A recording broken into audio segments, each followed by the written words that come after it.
Уран КЗ мобилді тобының Атырау облысындағы сапары әлі аяқталған жоқ. Кезекті жұмыс күні қала іргесінде орналасқан геолог ауылындағы үйілген қоқысты аралаудан басталды.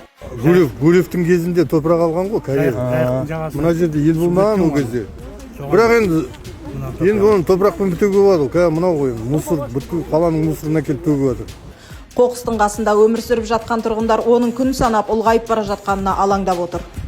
Асылай жүретін өте қауіпсіз. Үйде жалғыз шүберекке тиіп отырамыз.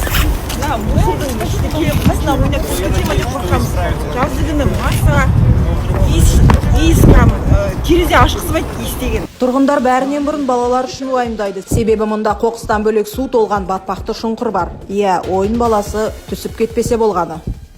Осы ауылға қатысты айтып өтетін тағы бір жайт. Шашылып жатқан қоқысты айтып шағым түсірген тұрғындардың ауласында қоқыс контейнері болмаған. Оны біз келерден бұрын санаулы сағат бұрын ғана қойып үлгерген. Мына мусор кеше болған жоқ. Ішім жерде шашылып, бәрі тыңсық, уже мусор тұр. Мусордың сіздердің алдарыңызда кетті. Мына құлақтарына жеткеннен кейін қимылдай бастағандар ғой. Біз танысқан келесі нысан қала ортасында орналасқан азып тозған тұрғын үй. Бұл үйдің іші сыртына қарап, қорқынышты фильм түсіруге арналған дайын алаң деуге болады. Үшінші квартирада тұрамыз. Үйімізден сырыстың иісі шығады күнде. Андай жаман. Бізде ванна жоқ. Ваннаны өзіміз істеп алдық, суға тиіп душевой заттарымызды. И ол душевой еще комнаттың ішінде тұр да. Содан қолдарымыз қайта Стаханов көшесіндегі бұл үй тұрғындарының үрейін қарапайым сөзбен айтып жеткізу мүмкін емес. Далаға шығуға қорқамыз действительно, потому что жаға құлайды каждый раз желде. Вот мұны көріп тұрсыздар, өзіңіздер айтпай-ақ көрініп тұр. Лестницаң уже екі жаққа бүйтіп жатыр уже. Біз қазір өзіміз көріп, осы халықтың мұңын қазір көріп көзімізді біліп жатырмыз. Міндетті түрде қазір осыны біз айтамыз осындағы жергілікті билікке.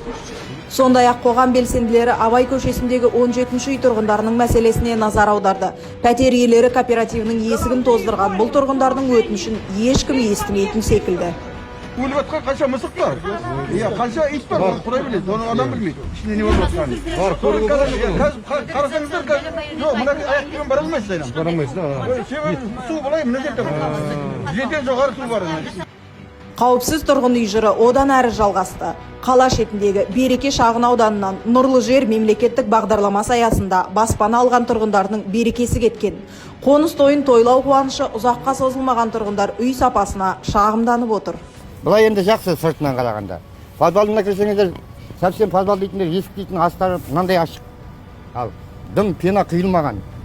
Туалеттің іші де солай. Туалеттің ішіне труба өткізген, тоже жаңағы дым жасамаған. Пена іштен қиылмаған. Ол ана жоғарыдан келетін демоходтан салқын соған кіреді. Оның ішінде отопление де жоқ.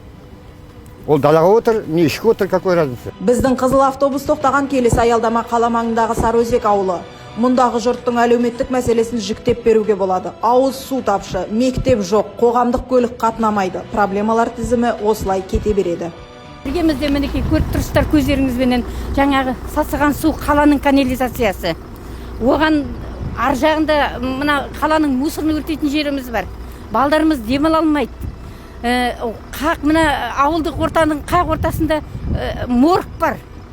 Біздің акиматымыз ешқандай балдарымыз үшін, я болмаса мына халық үшін ешқандай уайым қайғылары жоқ, ешқандай. Біз әкімшіліктің жауабын өмірде алып көрген жоқпыз, ол кісі өмірде бері қарай аяғын басып келіп те көрген жоқ халыққа. Осында отқанда осы жердің ауыл әкімі жұмыс жасау керек. Халықпен кездесу керек. Халықтың мұң-мұқтажын есту керек. Қандай көмек керек?